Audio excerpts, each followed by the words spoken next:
इसी से, spoken English से।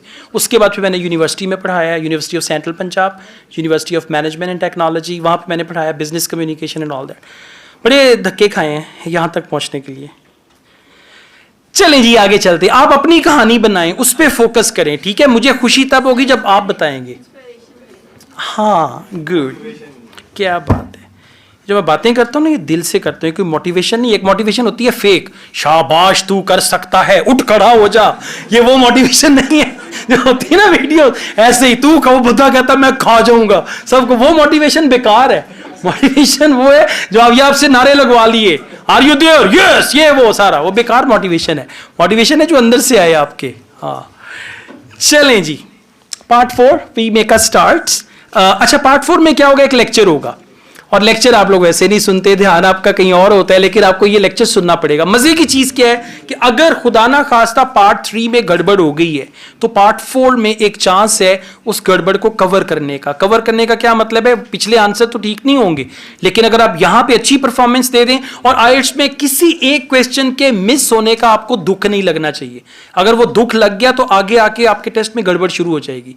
जो गया सो गया, अगली जो क्वेश्चन आ रहे हैं उस पर फोकस करें। एक स्टूडेंट थी, उनका मानना यह था कि मुझे मैप्स नहीं आते, को बड़ा अच्छा समझाया बताया सारा। लिसनिंग का टेस्ट आया, पार्ट 1 से स्टार्ट किया, जैसे ही पार्ट 2 देखा मैप्स, हाय मैं मर गई, वह खत्म, कहानी खत्म। तो ऐसा कुछ नहीं होना चाहिए कि आप ये दुआ मांग के जाएं अल्लाह मियाँ मल्टीपल चॉइस ना आए, उतना ही आएगा, पार्ट 1 में भी आएगा और फिर पार्ट 4 में भी आएगा।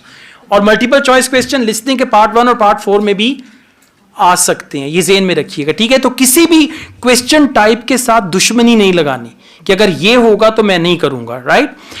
अच्छा जी, पार्ट 4 में 5 मिनट का एक लेक्चर होगा, ऑडियो थोड़ा फ्लुएंट चलेगी क्योंकि एक ही स्पीकर होगा, प्रोफेसर होगा जो लेक्चर दे रहा है। अब यहां पे मजे की चीज मैं आपको बताता हूं कि जो ब्लैंक्स हैं आपने उन्हीं को फिल करना है। देखें क्या लिखा हुआ है, कंप्लीट द नोट्स बिलो, और आगे क्या लिखा है, right one word only, that's it. कोई स्यापा नहीं, कोई नंबर नहीं, कोई कुछ नहीं, वन वर्ड ओनली। और वो वर्ड कहां से आएगा, ऑडियो से आएगा।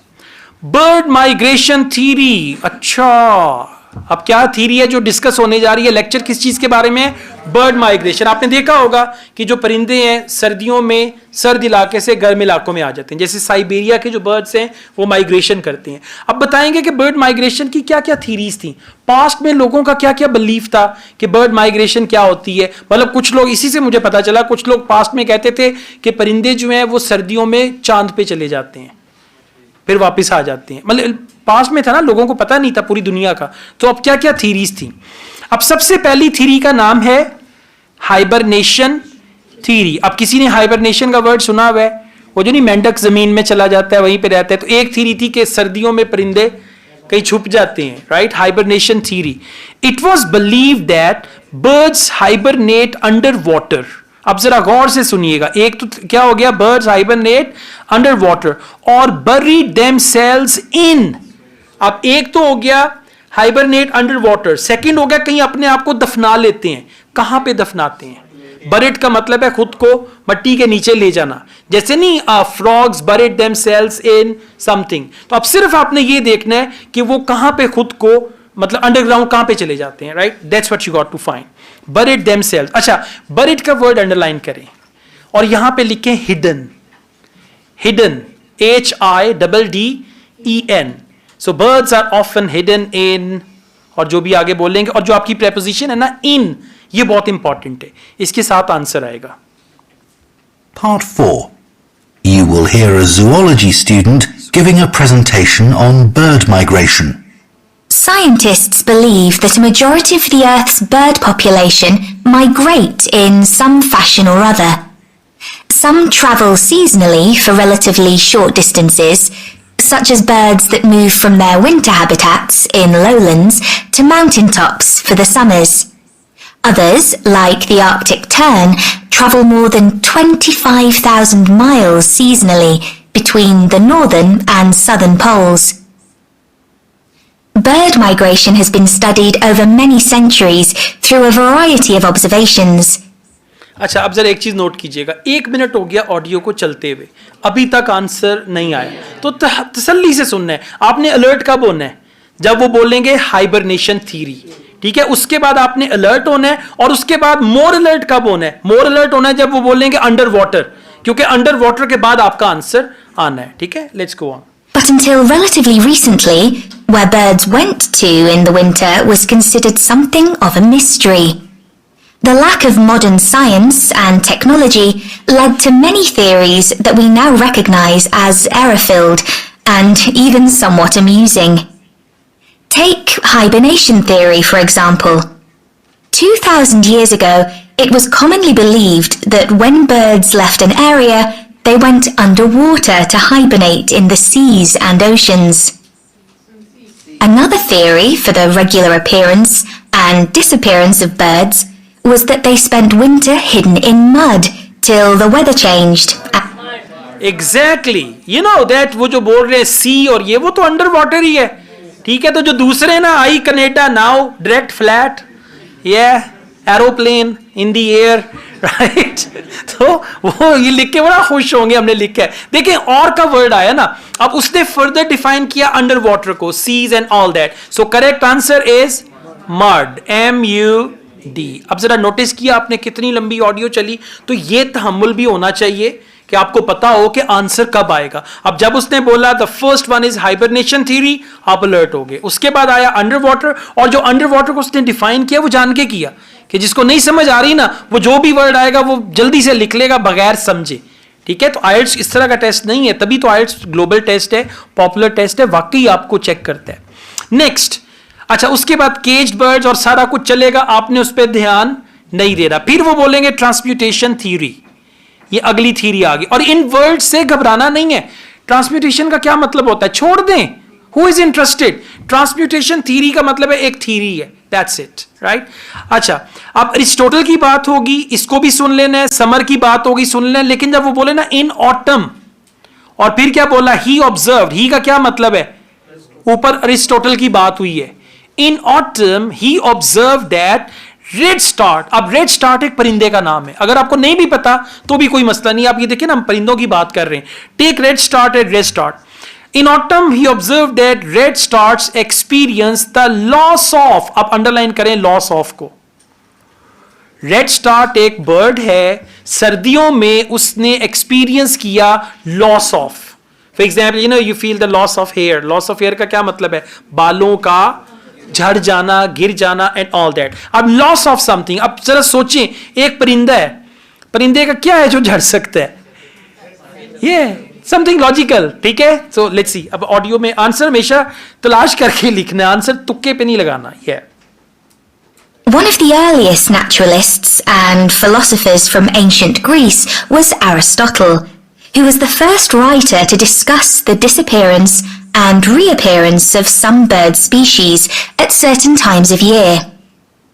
He developed the theory of transmutation, the seasonal change of one species into another by observing redstarts and robins. He observed that in the autumn, small birds called redstarts began to lose their feathers, which convinced Aristotle. Good. Began to lose their feathers. Began to lose their feathers का मतलब है loss of feathers. अब feathers को कैसे spell करेंगे? FEATHERS. ठीक है, loss of feathers और बिगेन टू लूज. अच्छा, एक्सपीरियंस के लिए क्या वर्ड आया? Begin. Experience, loss of feathers, begin to lose feathers. Feathers कहते हैं पर को, इसको फीदर्स नहीं कहते, इसको हम बोलते हैं feathers, right? Okay, let's go on. Question number 33. Again about Aristotle. अच्छा, Aristotle's assumptions were logical because the two species of birds had a similar. सिर्फ वर्ड अंडरलाइन करें सिमिलर को, कि परिंदों की दो किस्में और उनमें कोई चीज सिमिलर थी. अब कितना आसान है आपके लिए आंसर ढूंढना. सिमिलर की जगह पे अंडरलाइन करके लिखें सेम, और सेम के बाद जो वर्ड आएगा वो आपका आंसर होगा. ठीक है, ये अब एक्चुअल एग्जाम में मैं नहीं बैठा हूंगा साथ के, मैं बता रहा हूं, ये आपने खुद से ऑब्जर्व करना है, राइट? और ये प्रैक्टिस से होगा.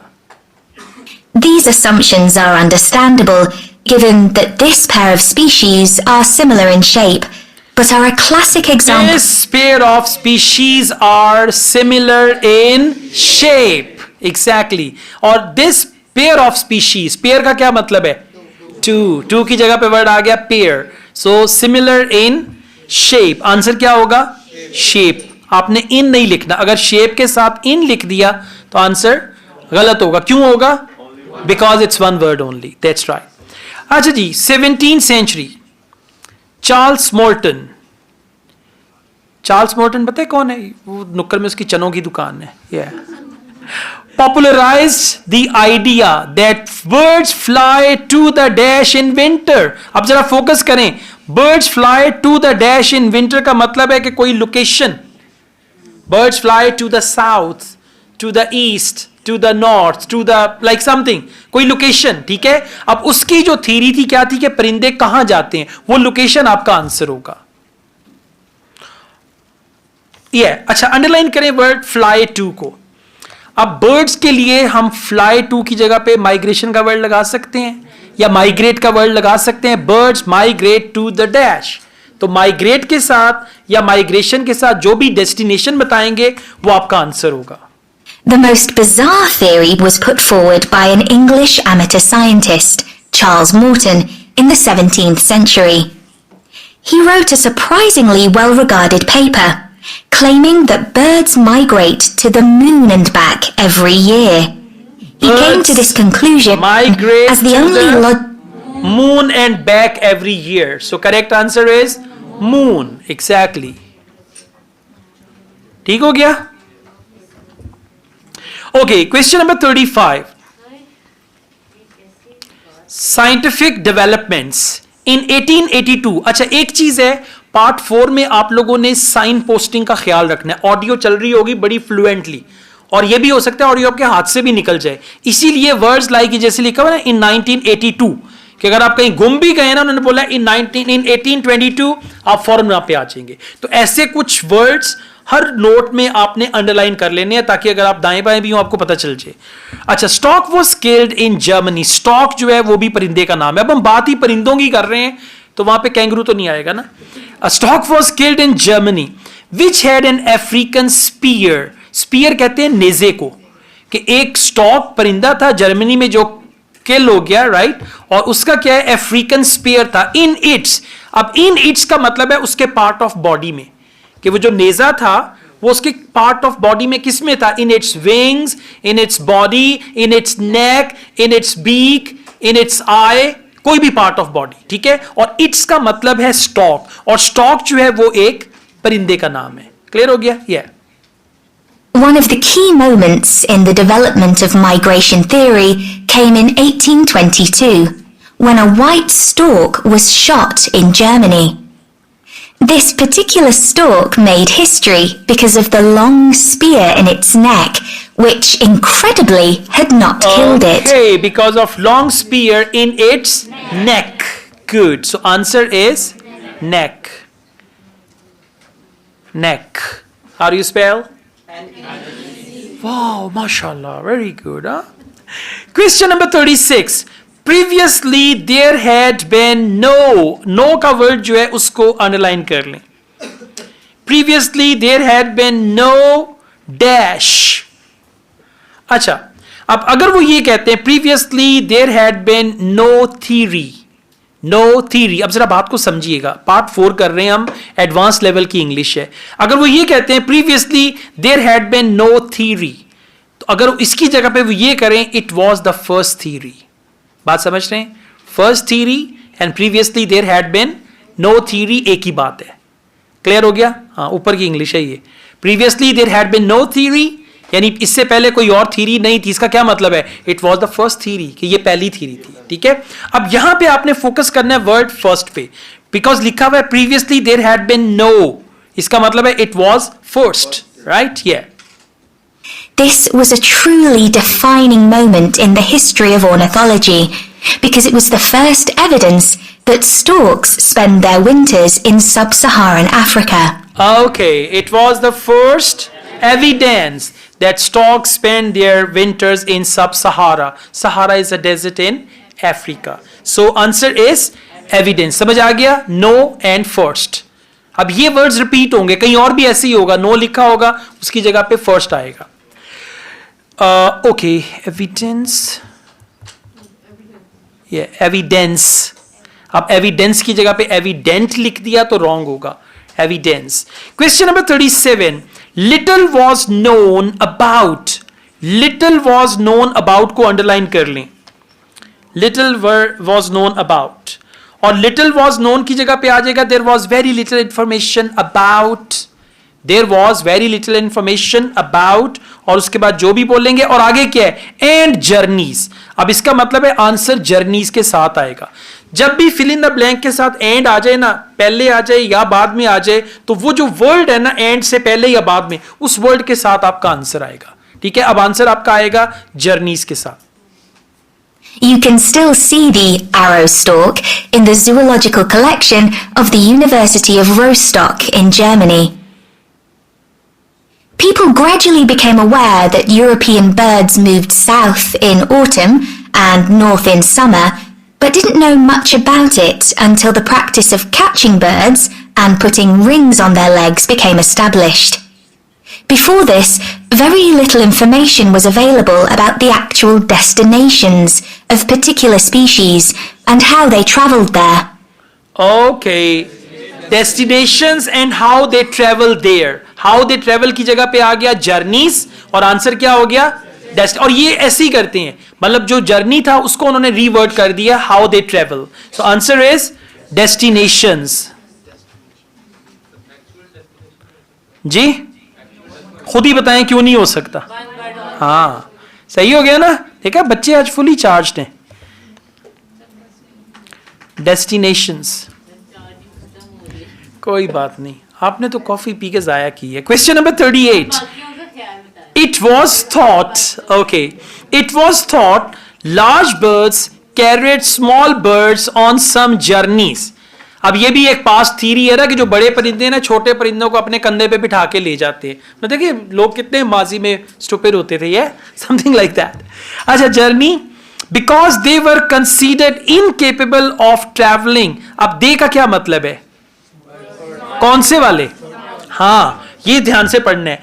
It was thought large birds carried small birds on some journey because they were considered incapable. का मतलब है small birds were considered incapable of traveling across huge.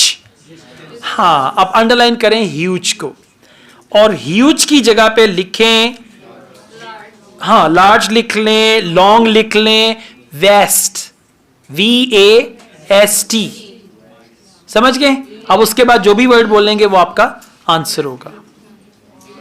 People speculated that larger birds provided a kind of taxi service for smaller birds by carrying them on their backs. This idea came about because it seemed impossible that small birds, weighing only a few grams, could fly over vast oceans. Fly over vast oceans. Vast की जगह पे आ गया huge and answer is oceans. How do you spell? और केड़ा double C वाला आ गया भाई, OCEANS, ocean. Okay, हम लॉजिकली सोचते हैं शूज श से बनता है ocean, OSHAN, ocean, OCEANS, oceans. Next है जी ringing depended on what is called. अब जब भी बोले ना what is called, what is called का मतलब है टर्मिनोलॉजीज. और आगे आपको इन्वर्टेड कॉमास भी नजर आ रहे हैं ना क्वेश्चन में. अंडरलाइन करें व्हाट इज कॉल्ड को, और व्हाट इज कॉल्ड की जगह पे आमतौर पे वो बोलते हैं नोन एज. Known as. अब नोन एज के साथ जो भी बोलेंगे of dead birds, that will be your answer. The development of bird ringing by a Danish schoolteacher, Hans Christian Cornelius Mortensen, made many discoveries possible. This is still common practice today and relies upon what is known as recovery. This is when known as recovery. What is known as or what is called? An answer is recovery.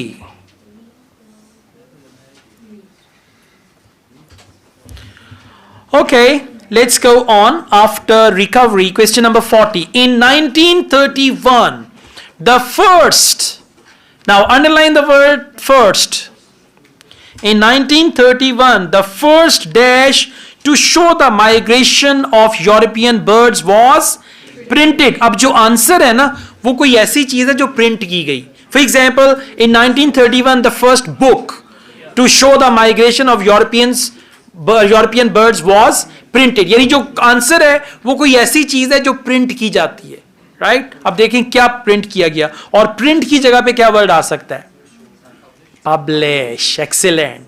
अब बोलेंगे for example जैसे a book was published, a newspaper was published, a magazine was published. ठीक है, जो चीज publish हुई. In 1931, an atlas was published showing where the most common species of European birds migrated to. Okay, atlas was. अब Atlas की spelling बताएं.